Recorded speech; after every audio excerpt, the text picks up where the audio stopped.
Hello everyone, this is Daily Forex Market Analysis for TradeWise 17th of April 2025। तो आज अपन analyse करेंगे four major pairs gold, AUDUSD, USD और bitcoin.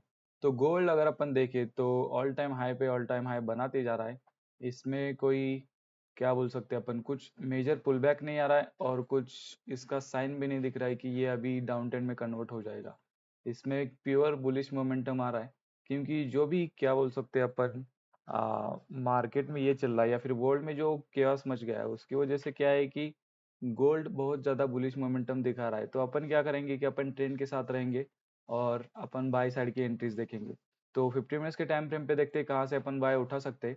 तो यहाँ पे देखना कि यहाँ पे जो बाइंग हुआ है वो काइंड ऑफ अपन बोल सकते हैं कि स्लो बाइंग हो चुका है। यहाँ पे ये एक अच्छी खासी ट्रेंड लाइन फॉर्म हो चुकी है और ये एक काइंड ऑफ अच्छी बाइंग हुई है। लाइक वहाँ यहाँ पे एक ऐसा कोई पॉइंट नहीं है जहाँ से मार्केट को एक अच्छा खासा सपोर्ट मिले जब उसके ऊपर मार्केट ऊपर से नीचे गिरे। तो यहाँ पे अपन देख सकते हैं कि ये एक अच्छी खासी ये एक अच्छा खासा जोन है जिससे मार्केट ने लास्ट टाइम रिएक्ट किया और थोड़ा ऊपर की तरफ मोमेंटम दिया। लेकिन वो मोमेंटम काफी नहीं था ऑल टाइम हाई अगेन लगाने के लिए। तो मार्केट अभी फिर से नीचे आ रहा है लिक्विडिटी फाइंड करने के लिए और बाइंग ऑर्डर्स कलेक्ट करने के लिए। तो यहाँ पे अपन को दिख रहा है कि ये जोन ब्रेक हो सकता है और यहाँ पे थ्री 33,100 का एक अच्छा खासा लेवल है जो कि एज अ सपोर्ट एक्ट कर सकता है। तो यहाँ पे मैं क्या एक्सपेक्ट कर रहा हूँ कि मार्केट यहाँ से नीचे आ जाए और ये जो 3300 का जो लेवल है इसकी लिक्विडिटी ग्रैब करके फिर यहाँ से ऊपर जाए। तो यहाँ से मैं क्या एक प्लान करूंगा कि 3300 की लेवल जब ब्रीच होगी उसके बाद I will be looking into bye for good. तो यहाँ पे इसके लिक्विडिटी स्वीप होने के बाद अपन यहाँ से एक डिसेंट सा स्टॉप लॉस प्लेस करके गोल्ड में फिर से ऑल टाइम हाई के लिए प्लान कर सकते हैं या फिर मिनिमम 1:3 के लिए प्लान कर सकते हैं।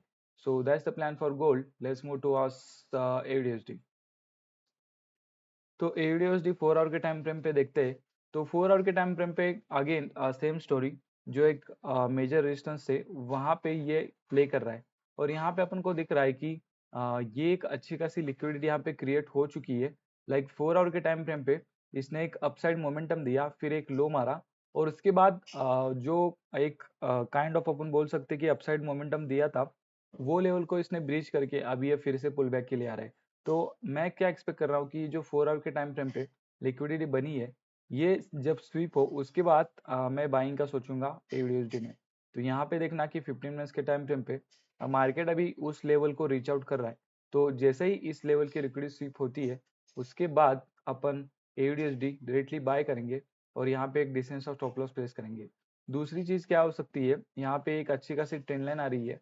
तो मार्केट क्या करे, अगर मार्केट को लाइक इनफ मोमेंटम आता है मार्केट में तो क्या पॉसिबिलिटी है कि यहाँ से मार्केट डायरेक्टली ऊपर जाए, ये ट्रेंड लाइन का ब्रेकआउट दे दे और फिर बायर्स को इनवाइट करे। बायर्स को इनवाइट करने के बाद मार्केट ऑटोमेटिकली लिक्विडिटी क्रिएट कर देगा फॉर इटसेल्फ और यहाँ से फिर लिक्विडिटी सीप होने के बाद अपन बाइंग का सोचेंगे AUDUSD में। So that's the plan for AUDUSD। Let's move to USD। तो यूरो का अगर 4 आवर के टाइम फ्रेम पे देखते हैं तो 4 आवर पे काइंड ऑफ बोल सकते हैं कि इसने एक अच्छा खासा अपमूव दिया और उसके बाद ये पुल बैक के लिए आ रहा है। तो पुल बैक लेने के बाद कहाँ से ये ऊपर जा सकता है, यहाँ पे जो एक अच्छा खासा सपोर्ट दिख रहा है इसका लिक्विडिटी स्वीप होने के बाद मार्केट रिवर्स होने की बहुत ज्यादा प्रोबेबिलिटी मुझे दिख रही है। तो 15 मिनट्स के टाइम फ्रेम पे देखते हैं कहाँ से अपन बाइंग का ट्रेड उठा सकते हैं यूरो में। तो यहाँ पे देखना ये जो एक अच्छी खासी लेवल दिख रही है जिसकी लिक्विडिटी अभी पेंडिंग है। तो मार्केट क्या कर सकता है कि इसका लिक्विडिटी स्वीप करके फिर यहाँ से अपसाइड मोमेंटम दे सकता है। तो जैसे ही इस लेवल की लिक्विडिटी स्वीप करेंगे तो अपन क्या करेंगे कि एक बाइंग का ट्रेड प्लान करेंगे। तो यहाँ से ये एक प्लान हो गया यूरो के लिए। और दूसरा प्लान क्या हो सकता है कि लेट्स से बाइंग की साइड पे अपन ने ट्रेड लिया और उसका स्टॉप लॉस हिट हो गया। तो उसके स्टॉप लॉस पे अपन यूरो में सेल का ट्रेड ले सकते हैं अप टू दिस लेवल, क्योंकि यहाँ पे क्या है कि ये जब अगर सपोर्ट ब्रेक होगा तो उसके बाद अगेन बाइंग के ऑर्डर यूरो को इस वाले लेवल से ही मिलेंगी।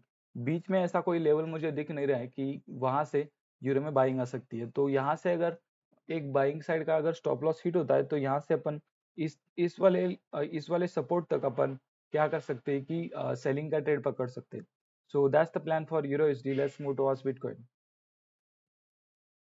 तो बिटकॉइन अगर अपन देखते हैं तो कल क्या किया इसने, यहाँ से एक अपसाइड मोमेंटम दिया और यहाँ पे ये वाले जोन को अच्छा खासा रिस्पेक्ट करके नीचे गिर गया। उसके बाद यहाँ पे अपन आज देख सकते हैं कि ये एक अच्छी खासी 15 मिनट्स में ट्रेंड लाइन फॉलो कर रहा है, तो इसका भी ब्रेकआउट हो चुका है। तो अपन क्या वेट करेंगे कि एक लिक्विडिटी स्वीप होने का वेट करेंगे और इसके बाद अगर अपसाइड मोमेंटम दे रहा है तो इस वाले हाई तक, इस वाले रेजिस्टेंस तक अपन इसको कैप्चर करेंगे। ये एक ही पॉसिबिलिटी मुझे दिख रही है। दूसरी पॉसिबिलिटी क्या हो सकती है कि मार्केट यहाँ से डायरेक्टली ऊपर जाए, ये लिक्विडिटी शिप के लिए आई ना, तो यहाँ से अपन क्या करेंगे, ये जो एक अच्छा खासा मेजर रेजिस्टेंस दिख रहा है इसके ब्रेकआउट पे अपन लिक्विडिटी शिप का वेट करेंगे और उसके बाद अपन बाइंग पकड़ेंगे बिटकॉइन में। So that's the plan I have for bitcoin and that's the plan I have for all the four major pairs which I trade for 17th of April 2025 trade wise.